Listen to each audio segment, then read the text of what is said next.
Hi, my name is Esther, and you have stumbled upon the Focus Lab where my dear friend Sahar is going to ask some questions she has about my business that might be the same questions you have. And if you have a different question that we don't answer here, absolutely post it below. Good morning, Sahar. How are Hi, you? Esther. Hi. I'm so excited to be here. Oh, thank you so much. I really appreciate you being here. Okay, my very first question is, how does it work? How does which part work? The whole thing? The whole thing. Okay, which is also actually a very common question. So I started something called the Focus Lab, and the Focus Lab is all about getting your mental space and physical spaces clear so you can focus and be productive. And so practically what that looks like is I offer tutoring services, and I also offer declutter coaching. So I'm not necessarily going to be the one moving your stuff, but I'm going to empower you to do it yourself. So it all ties together. There's a lot of neuroscience going on in the background, which we can get into if you want to. But ultimately, what I do is I work with you for a certain amount of time. You get to pick how long you'd like to work with me. And then we just tackle whatever part of your, well, you're probably not a student right now, but maybe you have an exam coming up for continuing education or something, and you want some study tips. Hey, I could talk to you about some really great practical study tips that people don't necessarily think of. Or maybe you're getting ready for the holidays and you have guests coming over, and you have a guest room that, like a lot of us, is a multi-purpose room. And so you've got to get some stuff put away before you can have guests over. How does that experience usually work for you? If you have a space that's overwhelming and you've got to make it a different purpose, can you just walk me through that, what that might look for you? Normally, in my house, I will open up the closet and Tetris everything into the closet and shut the closet door and not think about it again. Okay. So what happens then when you do de-Tetris the closet? What does that look like? So that usually happens when we're needing the closet for something or moving out of the house. Oh my goodness, yes. And at that point, stuff's probably been sitting in there for a few months or sometimes over a year. Sometimes it's dusty. Mm-hmm. And a lot of times by that point, things that I used to like no longer look like things I want to keep anymore. Okay. And a lot of it just ends up going into trash or donations, or if it's something that could be still useful, I'll try to throw it back in the laundry and figure out where it can go. So in the middle of that de-Tetrisification, new word by the way, I like it. What if I were to take a picture of that space in the middle of it? Say you got started at 9, you have to go pick up your daughter at noon. Mm-hmm. If I took a picture while you were gone, what would that picture look like? A lot of things on the bed. Okay. Just everything thrown out on the bed. Probably a few piles where I'm trying to sort out, okay, these are clothes, these are random, these are toys, these are, things that don't belong in this room, and then go from there. So then the clothes would be separated into my clothes, my kids' clothes, my husband's clothes, what they've outgrown probably because it's been sitting in the closet in the middle of a pile. Yeah. So how likely are you, after you pick up your daughter from school, how likely are you to go in and finish that project that same day? Probably not. I'd probably end up stopping, going to pick her up, then you get home and it's like, go, go, go. You got to make lunch, get their homework done, and then it's bedtime. So, depending on which room I was decluttering, all of that stuff might end up in a laundry basket, back in the closet, waiting for next time. Right. Okay, so as far as my experience is concerned, this is most people's story when they are decluttering something. They feel like they got to take everything out, make piles all over the place, have a huge mess on their hands, and then have to be interrupted because life happens, and most of us don't have a whole day uninterrupted with that much focus to be able to clear space from beginning to end. My job is to help it not go that way. So my approach is that I try to help you do this, first of all, without making decisions about everything. There's no Marie Kondo, does this spark joy? There's none of that decision making. My approach is created specifically to reduce decision fatigue and to reduce cognitive load. So that's some jargon. Decision fatigue is just where your brain literally gets tired of making decisions about what should I do with this? Where does it need to go? Where did, all of those questions you were asking yourself. Yeah. And I mean, we experience it anyway because we've got kids, right? And their decision fatigue totally transfers onto us. Absolutely, 100%. And so there are several reasons people avoid decluttering. First of all, mentally it's exhausting. Absolutely exhausting. You have to give yourself that pep talk before you get in there and do it. How'd you know I do that? Because I think it's natural. I think we all have to talk ourselves into doing something that feels hard. Yeah. And so there's certainly people in this world who can keep their houses organized and decluttered, and it's not a big deal. So I'm probably not talking to you.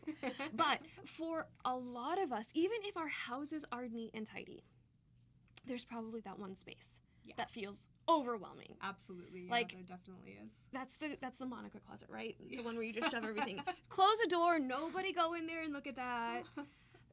I want to help you tackle that without making a bigger mess, without experiencing that decision fatigue. So even if you only have 15 minutes, you can make progress and not make a bigger mess. So there's nothing to take care of when you're done.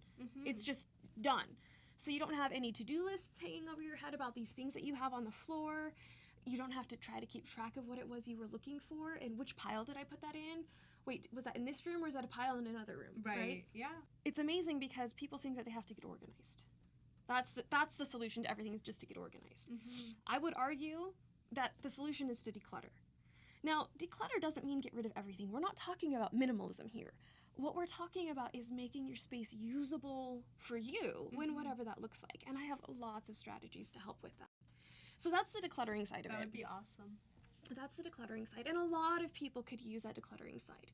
How does decluttering tie in with academic coaching? Like, how are these, why? Why did I pair these two together, right? Okay, so I've been a tutor arguably since I was in kindergarten. I would get in trouble in kindergarten for helping my classmates finish their homework before I finished my own, because I love to help people understand. And I give my big sisters credit for that because they taught me everything before I got to kindergarten, so I knew it, and so I wanted to help everybody else understand it.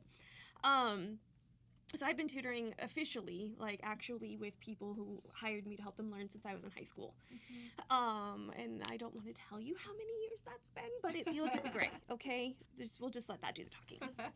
I've also been a math teacher at a community college since 2010, as well as working in the learning support labs there. So I have interacted with at least hundreds, if not thousands, of students, speaking with them and figuring out what is blocking their learning process.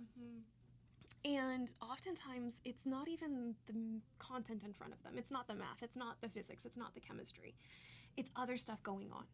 And people need space in their brain, literally. Like, they have to clear out whatever is in front of their brain, whatever mental load they have, before they can study. So if you are in some sort of distress, anxiety, you're operating on the lower levels of, what's that pyramid? The hierarchy of needs? Who was that? Right. Yeah. You guys know who I'm talking about. I'm terrible with like who created the thing, but I know the content of what's underneath it.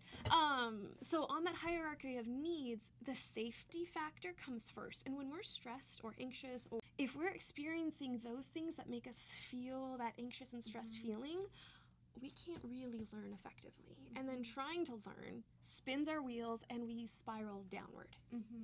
Now, part of that mental load comes from like your to-do list, or you've got all of these things going on, but it also has to deal with the space that you're in.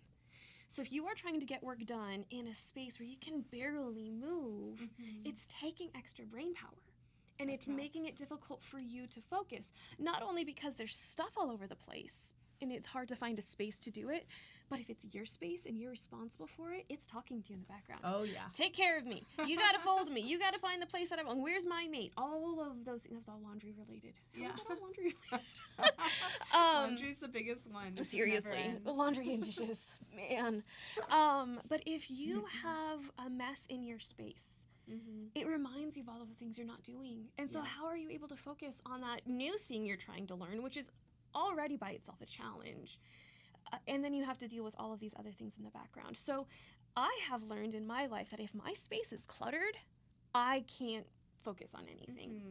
I feel ucky. I just want to sleep and ignore it all. Mm-hmm. So, if people have experienced depression or anxiety or any of those things, maybe they haven't been diagnosed, but they felt the feelings associated with those things. Absolutely. That kind of clutter can really make that ramp up because it makes you just feel disorganized. And that's a hard way to process what it is that you need to learn.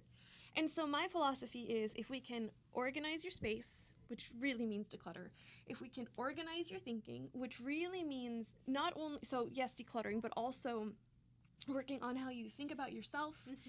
And then I have tools and tricks of how to make learning more effective.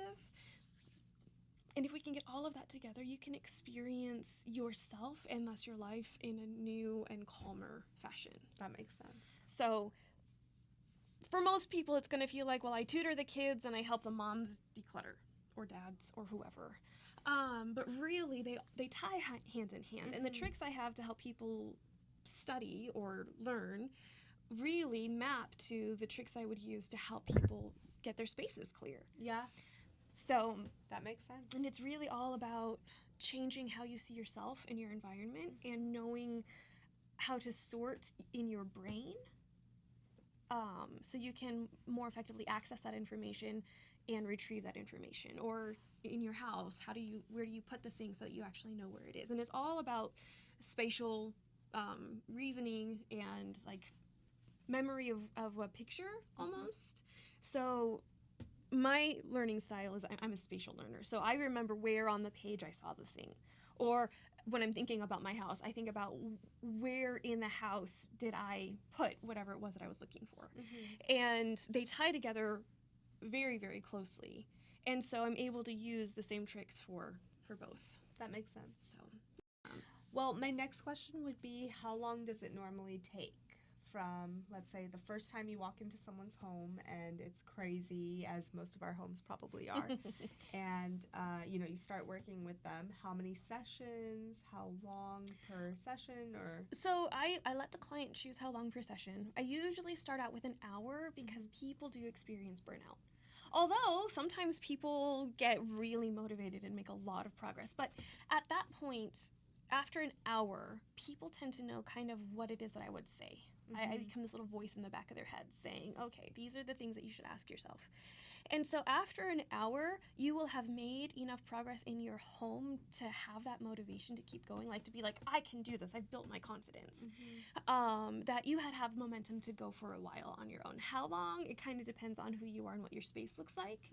But definitely one meeting would provide skills for you to work on your own for at least some spaces in your house. Unfortunately, I can't give you an overall, you've got a messy 5-bedroom house that's going to take 3 hours. Okay, first of all, that is completely unrealistic. Everybody knows that. But as you're working with me, you're learning skills that you make it easier for you to do it on your own. And so that's why I offer hour-long sessions to get started, and then I do offer memberships with like monthly accountability or even weekly if you need it, to be like, okay, I did this, I'm feeling stuck, can we check in again? And just get me started again. Some people after one meeting, that's all they need. And they're like, okay, great, I got this and I can do it on my own. Amazing. I'm so happy for you. That's amazing. That's wonderful. Some people need their hands held the entire time. And I would be one of those. And that's totally okay too. I would need weekly visits. Yeah. Well, I mean, part of it's, there's a lot of emotion around decluttering, and that can get really, really hard. And sometimes just having a buddy in the space with you makes it easier. So I try to tailor my services to whatever is most effective for the client. Same with tutoring. So people expect tutoring to be more of an ongoing thing because you're learning more things and you need that ongoing support. But some of the things that I teach you in our first sessions of tutoring, you can map to every single class that you have. And we will reinforce those as we go. But if you're listening and learning, then you're going to be building on those skills. So it's all accumulative. And it really just depends on how extensively someone would want to work with me and how fast they can move through stuff. It really depends. I wish I could give you an easier answer than that. That makes sense, though. I think I'd probably be one of the people that needs more of a regular checkup, because I know I've decluttered before, or what I would consider, having decluttered, like gotten rid of a lot of things. And then it creeps back up. Oh, well, of course. Very quickly. Okay, you've got 2 kids, you've got a husband, you have life, and you're busy. And that's what people tend to think. They think that decluttering is a once a year event, just a sprint. Spring cleaning. Yeah. But it needs to become more of a mindset that every time you bring something new in, if there's not a space for it, something's got to go. And people don't like to let go. It's really hard to let go, and it feels like it can be hard to let go, and it feels like you have to make some monumental decision when you let go. But eventually, once you're in the habit of that kind of that one in, one out general rule of thumb, you become more careful about what you bring into your house to begin with. So you kind of declutter proactively rather than reactively. That makes sense. Yeah. But definitely it's something that needs to be addressed pretty much, I would say daily, but on a regular basis. You need to take a look around your space and run through it again. But nicely, the more you do this, the less time it takes to do any particular section of your house, and the more you realize most of it's just trash or things that haven't been put away. It's not things you actually have to throw away. Like things that you think are good that you have to donate anymore, right? And like the first time can be really hard with that. Yeah. Yeah. The first time, there's definitely a lot of things that you're emotionally tied to, but you don't use or... Yeah, but the nice thing is that my process doesn't make you make those choices. My process is all about blaming outside things and not yourself. So there are, I base my style of decluttering coaching off of Dana K. White's 5-step decluttering method. So some of you might know who she is. She's a YouTuber. She's amazing. But her whole philosophy is let's only make progress. Let's not make things worse. So the first step is always just to look for trash, like actual things that like wrappers, not what somebody else might call trash, but you think is special. No, we're not doing that. Just that is an old candy wrapper. Okay. That is a Band-Aid. That is a Q-tip. All of the random trash that we have. Amazon box. Oh, yeah. When we say trash, we also mean recycle. We're just thinking things that should not belong in the house, not because someone's making a judgment call, but it's a box that doesn't have anything in anymore. If you like to save boxes, that's fine.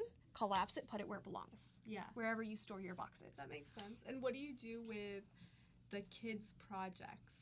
That pile? Well, so that's where something comes in called the container concept. So you pick a spot in your house. Like they get this one tub. Or folder, or whatever size you choose that you have space for, and you fill it. And then if something comes in that doesn't fit, you have to then say, okay, is this worth more than something else that's in this box? What in this box can leave to make space for this thing? And you kind of do the what's most special, but you let it be dictated by the size of your container, not by your feelings. And so, but when you look at it like that, it'll automatically sort itself out. Well, I love this. And this one, well, this was cute, but this one definitely deserves space more. And it's not like it's that one container forever, right? You've got kids who are growing, so maybe one container per school year. And then eventually you'll consolidate those ones down, because as you look at your kindergarten stuff and they're in 3rd grade, you're like, I probably don't need this tracing worksheet. It was really cute when you were little, but you're in 3rd grade now. I probably don't need to see you tracing the E's on the dotted line, right? Yeah. But it was really special and important in kindergarten, so maybe pick one, but not the entire alphabet, to remember this phase and make room for other things. That makes sense. So we always blame the container. This bookshelf does not have enough room for all of these books. Which book needs to leave to make room for this special book? And yes, that can still feel hard, but it doesn't feel like you have to make a judgment call. Yeah, it's the space that's making the judgment call. What other things would you tell someone that is kind of on the fence about this? Like, they want to declutter, but they're like, oh, well, I could watch a YouTube video about how to do it. What's the difference between doing that and you actually coming into my space? Yeah, absolutely. There's definitely some accountability there. I'm definitely a type of person who'd be like, I can do it myself. And there are people who know they are not that type of person. But what I would challenge you is to think about having nosy guests over. Okay, you've got people who want to snoop through your space. What's the one space you are worried about them looking at? Like you're fearing judgment about that. Yeah. Whether, well, maybe for the content or maybe just for the status, right?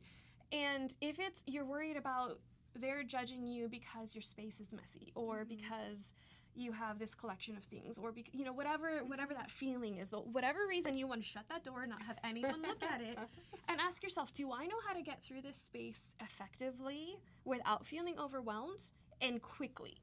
Do I have the capacity for that? And if the answer is yes, amazing. You can watch a couple YouTube videos, find the strategy, do it yourself. Great. But for a lot of us, we still feel that overwhelm about tackling that space. And if you're feeling that overwhelm, I can come help you feel less overwhelmed. Part of it's the buddy system, but part of it's having someone who has a method and a guarantee that we're not going to make a bigger mess. Absolutely. I guess what's coming to mind is kind of like the difference between when I think I'm going to work out by putting on a YouTube video, but I actually end up just feeding the kids and cleaning up while the YouTube video is playing versus actually going to a class where the teacher's standing there and everyone's doing the same thing and I can't be distracted. Absolutely, yeah. Or I had another, like taking an online class versus being in the classroom, right? For a lot of people, that difference is really huge as well. Where you think, well, I can learn this on my own, but the structure of the classroom makes it more effective most of the time for most people. Yeah, I'm definitely like that. Although I do recognize some people are great with online classes. I've never been that person. I definitely need to be sitting there. I need the professor to be lecturing to me. You need that, again, that accountability. That someone is there kind of keeping track of what you're doing. And so I would be probably more effective for that type of person. Although the person who thinks that they can solve their problem on YouTube, maybe they've tried 5 times and they haven't found a system that works for them. Well, maybe try something with someone next to you. Or at least, follow what I'm doing and see if it helps. Absolutely. Yeah. In the next episode, will you have some before afters we can look at? I would love to have some before afters. Yeah. I have some in my own space I'm working on. We just recently moved, so and I have 2 kids. I've got 2 kids under 10, so there's always clutter. But a lot of it is just the tidying up, the putting things away where they actually belong. But there definitely gets, because we're still settling in, I don't know necessarily what's going to feel most natural for my things. And so unfortunately, guys, decluttering isn't necessarily a one-time deal done. But knowing that you can approach it and say, okay, this is my first trial run. Let's see how this feels because I'm in a new space. This is where I think I would go to find something. And then you realize you're reaching for it in a different drawer. Okay, great. So let's reorganize that. So I do have some of those spaces in my own home that I'll be sharing before and afters with everyone. And then, as I work with more people, I'll have more to show from them as well. That's awesome. Yeah. I can't wait to see. So definitely keep posted? No. Keep checking in. Yeah. And you can look on Instagram, on my YouTube, Facebook, Nextdoor, all of the places, and find out more. Ask questions as you have them. Sounds good. Thanks so much for being here, Sahar. Thanks for having me. Yeah, it was great to chat. Thanks.